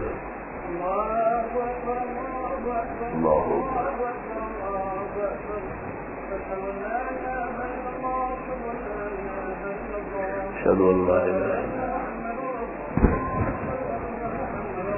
أشهد أن محمد رسول الله، لا حول ولا قوة، لا حول ولا قوة، قامح اللہ وعدامہ۔ تفصیلی فرما لے، درمیان میں خالی جگہ نہ چھوڑے۔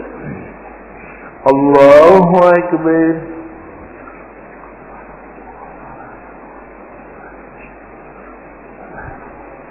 الحمد لله رب العالمين الرحمن الرحيم مالك يوم الدين إياك نعبد وإياك نستعين اهدنا الصراط المستقيم صراط الذين أنعمت عليهم غير المغضوب عليهم ولا الضالين. إن الذين آمنوا وعملوا الصالحات كانت لهم جنات الفردوس نزلا خالدين فيها لا يبغون عنها حولا.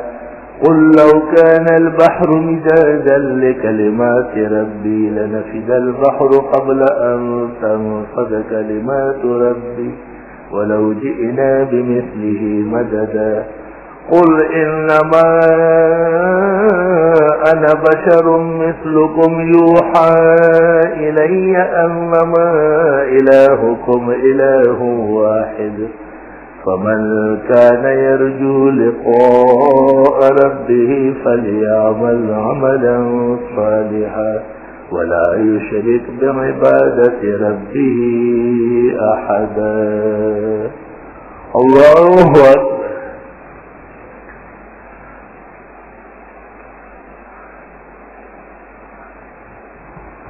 سمع الله لمن حمده. الله أكبر. الله أكبر. الله أكبر.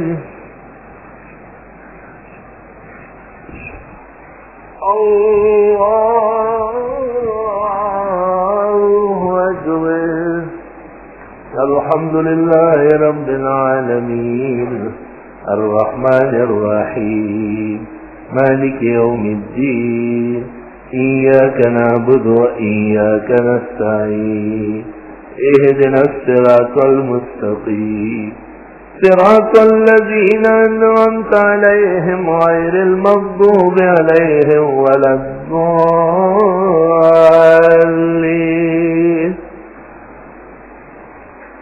ويطوف عليهم ولدان مخلدون إذا رأيتهم حسبتهم لؤلؤا منثورا وإذا رأيت ثم رأيت نعيما وملكا كبيرا عاليهم ثياب سندس خضر واستبرق وحلوا أساور من فضة وسقاهم ربهم شرابا طهورا إن هذا كان لكم جزاء وكان سعيكم مشكورا. الله أكبر.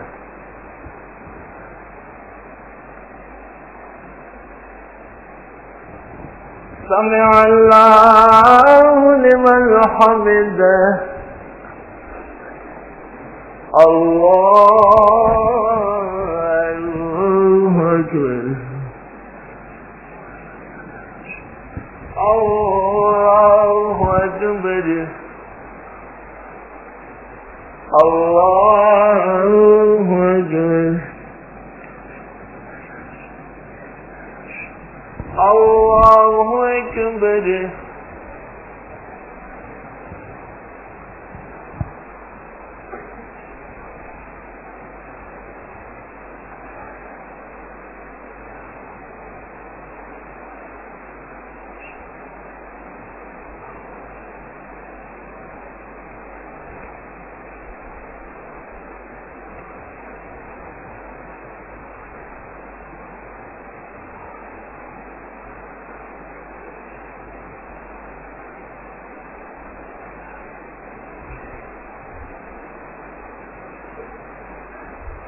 السلام عليكم ورحمة الله. السلام عليكم ورحمة الله. الحمد لله رب العالمين وصلى الله وسلم على رسوله الكريم وعلى آله وأصحابه أجمعين. اللهم أنت السلام ومنك السلام تبارك يا ذا الجلال والإكرام. ربنا آتنا فی الدنیا حسنہ وفی الآخرۃ حسنہ وقنا عذاب النار۔ اے اللہ جمی گناہ معاف فرما، پوری امت مسلمہ کے حال پر فضل فرما، ان کی نصرت و امداد فرما۔ اللہ پاکستان اور دیگر اسلامی ملکوں کی حفاظت فرمائے، آئین شرعی نافذ فرمائے، اسلام کی بالادستی پورے عالم پر لاگو فرمائے، مسلمانوں کو اپنی ہستی قائم کرنے کی توفیق عطا فرمائے، بیماروں کو صحت و شفا عطا فرمائے، پریشان حالوں کی امداد فرمائے، جن کی دعائیں رکی ہوئے خدایا قبول و منظور فرمائے، مسلمان مرحومین کی مغفرت فرمائے، ان کے پسماندگان کو صبر و اجر عطا فرمائے، جتنے لوگوں نے دعاؤں کے لیے کہا ہے یا کہنا چاہتے تھے وہ نہیں کہہ سکے، یا اللہ سب کی مشکلات حل فرما، پریشانی دور فرما، قدم قدم پر امداد و نصرت فرما۔ ہمارے بزرگ اور یہاں کے بڑے مشہور محسن حاجی ابراہیم صاحب رفاع عام والے انتقال فرما چکے ہیں، دعا فرمائیں اللہ حاجی صاحب مرحوم کی بخشش فرمائیں، جنت الفردوس میں اعلیٰ مقامات عطا فرمائے، اور ان کے پسماندگان کو صبر جمیل اور اجر جزیل عطا فرمائے۔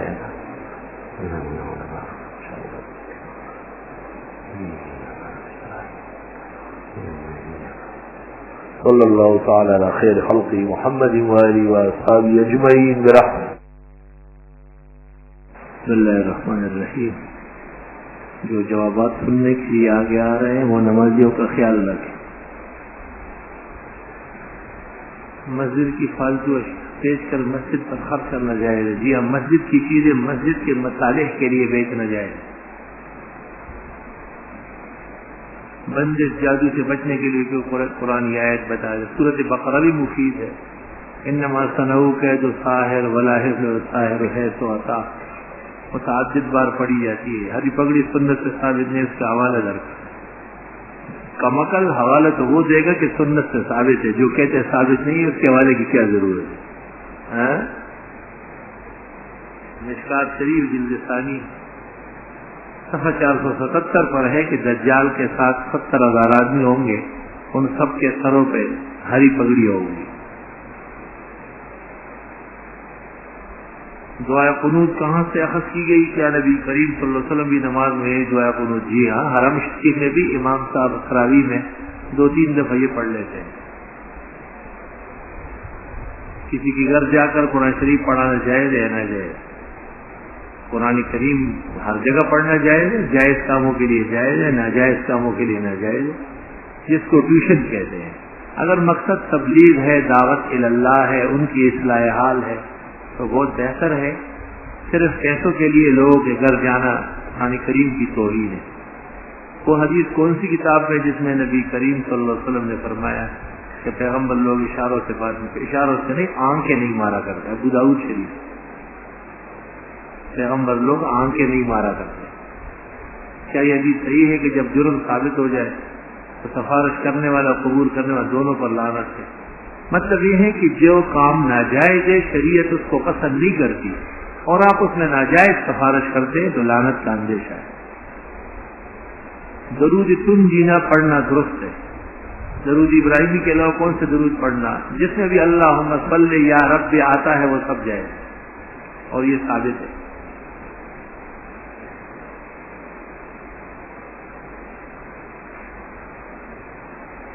لما جاء في القرآن بأنه كان من الكافرين وكان من الجن، وبعدين من يقول إنه من الملائكة فقوله قول الأخرى ليس فيه عقل ولا فهم۔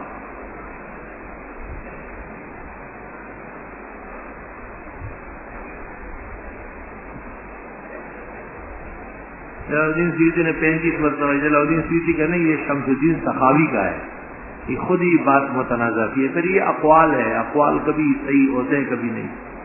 مسواک کرنے کے بعد جب وہ بالکل چھوٹی رہ جائے تو کیا اس کو کچرے میں نہیں کسی محترم جگہ میں ڈالیں؟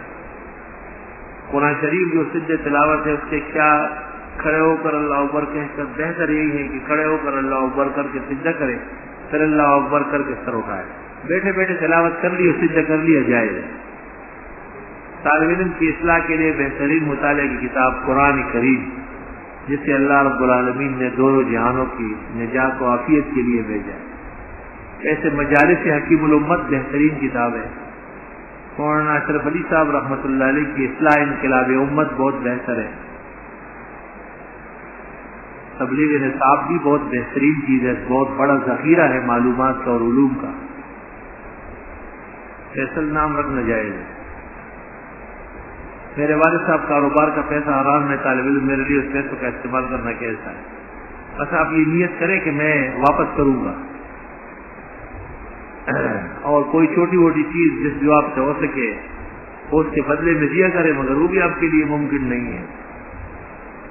لبوں پر جو چھوٹی داڑھی ہے اس کو اکھڑنا کیسا ہے؟ یہ تو طے شدہ ہے کہ لبوں پر جو بال ہے وہ داڑھی نہیں ہے، تاہم نہ لینا بہتر ہے۔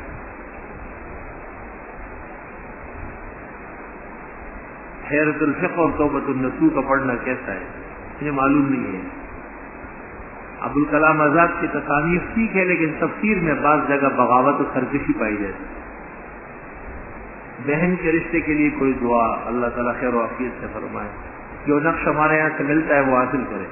آنکھوں کا نظر بہت کمزور ہو گیا، کوئی دعا تجویز۔ فکشفنا عنک غطاءک فبصرک الیوم حدید، صبح و شام دودھ کی بالائی پڑھ کر پاک سلائی سے 3 مرتبہ ڈالے۔ میرے سرپرست خواہ میری شادی میں تاخیر کر رہے ہیں، 1 سال سے اس بارے میں کیا حکم ہے؟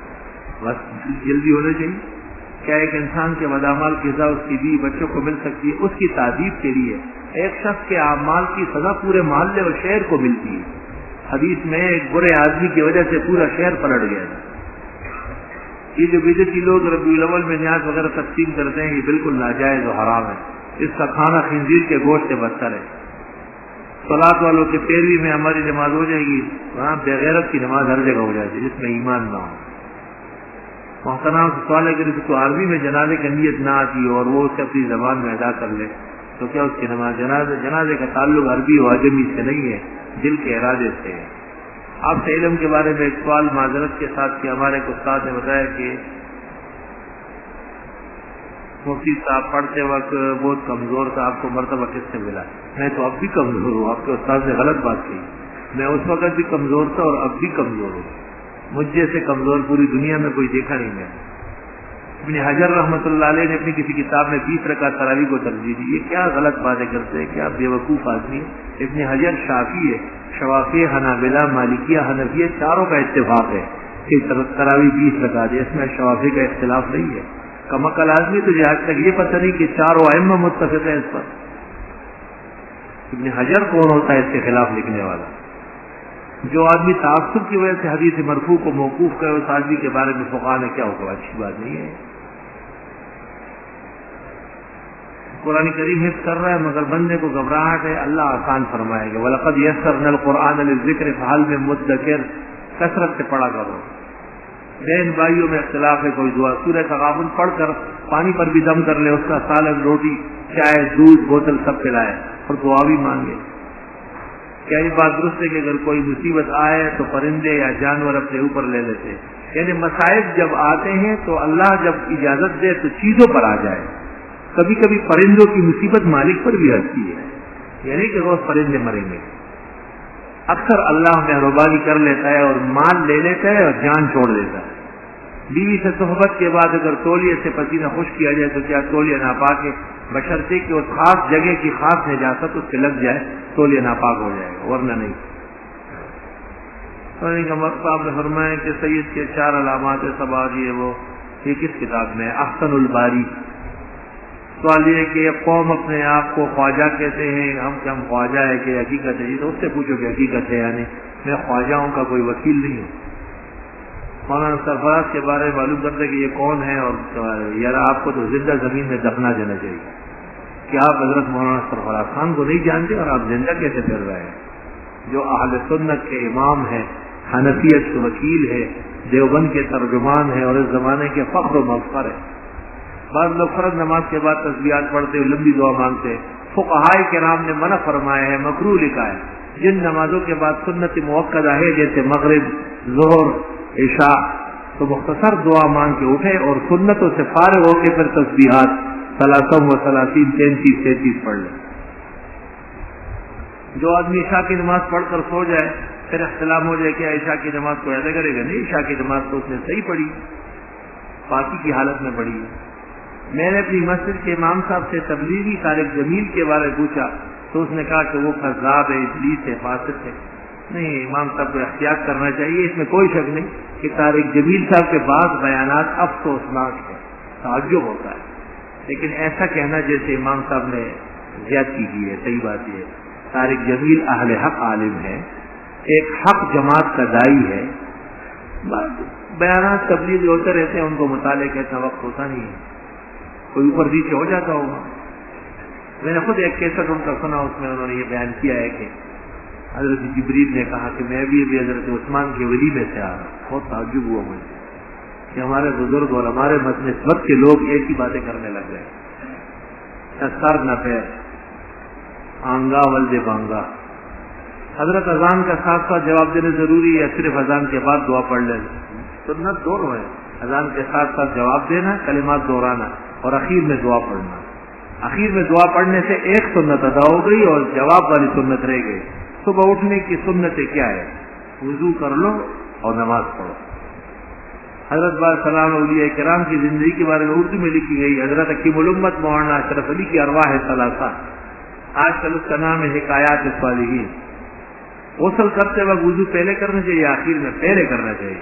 فتاوی شام میں ہے غسل کے بعد وضو کرنا بدعت دیتے ہیں. کیا عورت اور مردوں کا غسل کرنے کا طریقہ ایک ہی ہے؟ جی ہاں. حلال جانور میں 7 چیزیں حرام ہو. دارالفتا والے سے لکھوا دو. میاں بیوی صحبت کرتے وقت جو دعا پڑھ سکتے ہیں میاں پڑھے گا، بیوی تو آرام سے رہے، وہ دعاؤں کی گڑی میں نہیں ہوتی.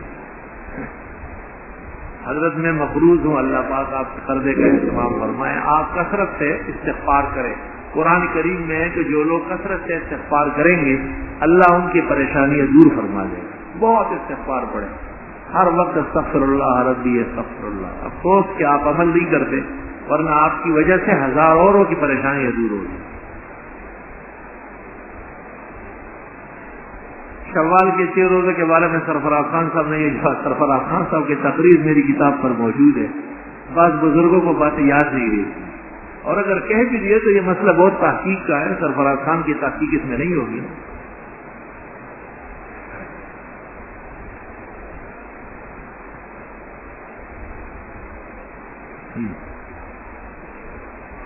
اگر حالات خراب ہو اور ہمیں پتہ ہو کہ باہر جانے سے گولی لگ جانے کا خطرہ، اس وقت نماز کا وقت بھی ہو، اس وقت آپ نماز پر پڑھ لیں، باہر نہ جائیں.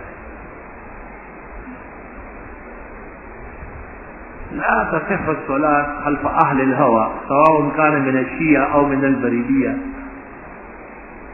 میرے بھائی کے گھر بیٹھا ہوا ہے، اس کا نام محمد اسامہ رکھ. آپ کو دعا کی ذرا اللہ پاک صالح اور نیک بنائے. حقیقت کس دن کرنا سنت ہے 7ویں دن، اور بال بھی کاٹے، نام کا اعلان بھی کرے، پھر وہ بال سونے یا چاندی سے تول کے فقراء کو وہ دے دے. اگر سر میں تھوڑی سوجن ہو یا وہ تو ایسی کوئی بات نہیں، چند بال کینچی سے لے لے، سنت ادا ہو جائے گی. جب صحت ہو جائے گی پھر صحیح طرح بول لے. اگر مؤذن کی جگہ کوئی دوسرا آدمی اقامت کہے تو کیا مؤذن بھی موجود ہو؟ حدیث شریف میں ہے کہ ایک دفعہ حضرت صدائی رضی اللہ عنہ نے اذان دی تھی اور تکبیر حضرت بلال کرنے لگے جو پکے مؤذن تھے، تو حضرت نے منع فرمایا اور فرمایا کہ ان اخاک الصدا قد اذن فمن اذن فهو یقیم. آپ کے بھائی صدائی نے اذان دی ہے، جو اذان دے گا وہی اقامت کہے گا. تاہم اگر وہ استاد شیخ اور گزر گیا اور اس کی اجازت بھی معلوم ہو رہی ہے تو کوئی حرج نہیں. بہتر یہ ہے کہ جس نے اذان دی وہی اقامت کرے. فجر کی نماز میں سنت فرضوں کے بعد ادا کی جا سکتی نہیں، سورج نکلنے تک منع ہے. کیا فاطمہ نام اور عہد نامہ نامی کتابوں کا درست ہے؟ عہد نامہ کے بارے میں اختلاف ہے. صحیح بات یہ ہے کہ یہ ثابت نہیں ہے. قرآن مجید میں کتنی آیات ہیں؟ 6666 آیت کے آس پاس کوفی اور بصری اختلاف ہے. کیا وتر نماز کے بعد تہجد پڑھی جا سکتی ہے؟ پڑھ تو سکتے ہیں، جائز ہے، بہتر نہیں ہے.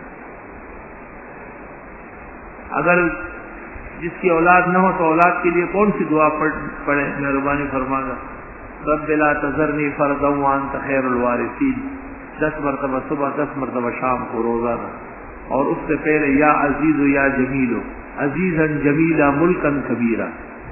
اور ہر فرض نماز کے بعد دعا میں 3 مرتبہ رب هب لی من لدنک ذریۃ طیبہ انک سمیع الدعاء. حضرت اگر چھوٹے بچے کا اگر پڑھائی میں دل نہ لگے تو اس کے لیے کوئی وظیفہ دعا ہے اللہ پاک سے دعا مانگو. ایک امام داڑھی میں خضاب لگائے اس کے پیچھے نماز پڑھنا کہتا ہے. کالا خضاب مکروہ ہے, باقی کوئی اور رنگ تھوڑا سا ملا لے مہندی وہندی تو پھر گزارا ہو جائے گا. اس زمانے کے مولویوں نے تو خالی شروع کر دی داڑھی, ایسے ناپسندیدہ ہے. کسی زمانے میں لوگ کہتے تھے کہ ایسے امام کے پیچھے نماز نہیں ہوتی. کیا بدعتی کا دیا ہوا ہدیہ لے لو, اس کا استعمال ہاں غنیمت سمجھ کر, جیسے کافر کا مال ہے, پھر گنجائش ہو جائے گی.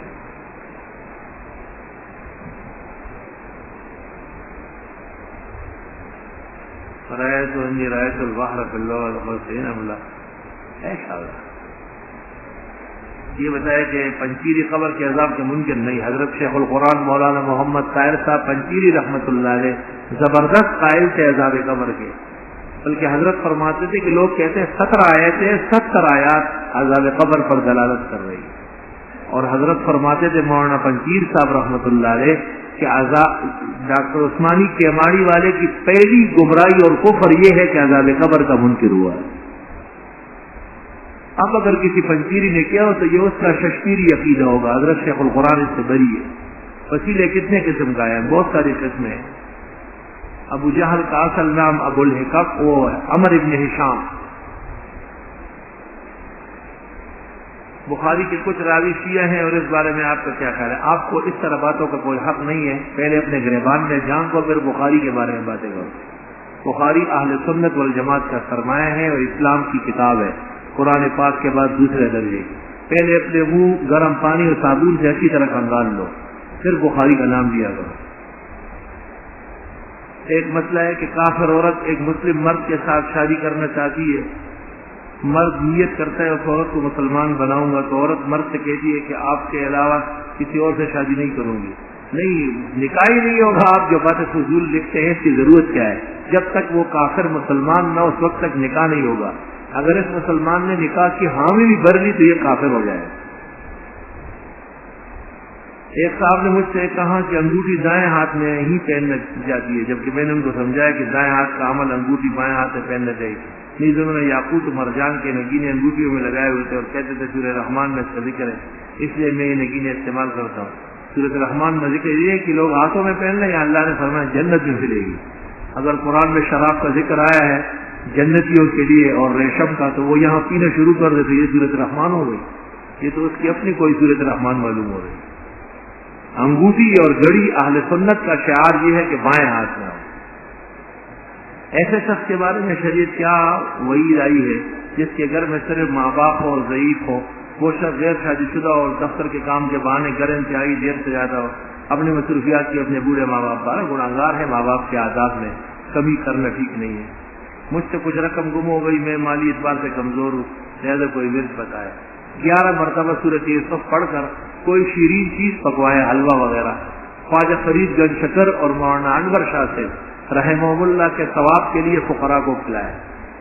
کافروں کے پیچھے نماز نہیں ہوتی. دل کو سخت ہونے کے لیے کوئی دعا بتائے. واہ بھائی واہ, دل تو نرم ہونا چاہیے, آپ کیسے دل سخت کر رہے ہیں؟ یوں کہو کہ دل مضبوط رہے. مضبوط ہونا اور چیز ہے. علم نشرح کی کثرت ہے. سادات کے کف ہو سکتے ہیں. آج مولانا نظام الدین نے تفصیل سے یہ مسئلہ لکھا ہے, وہی دیکھو. عقیدے کے مطابق امام مہدی دنیا میں تشریف لے آئے تھے, مگر پیدائش کی چیز سب غلط بات ہے. امام مہدی قرب قیامت میں آئیں گے انشاءاللہ. تیری نانی کے لیے دعا, اللہ پاک خیر فرمائے. طالب علم نے لکھا ہے کہ میرے دادا جان کا انتقال ہوا ہے. اللہم اغفر لہ وارحمہ ولا تعذبہ ولا تعذبنا. اللہم اغفر لجمیع المؤمنین والمؤمنات ولجمیع المسلمین والمسلمات الاحیاء منہم والاموات. اللہ جمیع مسلمانوں کے حالات درست فرما, گناہ معاف فرما, دعائیں قبول فرما. ہمارے ملک میں آئینی شرعی نافذ فرما, حکمرانوں کو دینی عظمت و غیرت عطا فرما. انہیں بے عقلی اور بے انجامی کے فیصلوں سے محفوظ فرما۔ اللہ مختلف پریشانیوں سے عالم اسلام کو نجات عطا فرما۔ جن حضرات نے رشتوں کے لیے، صحت و شفا کے لیے، دیگر پیچیدگیوں کے لیے کہا ہے، یا اللہ سب کی دعائیں قبول فرما، پریشانیاں اور الجھنیں دور فرما۔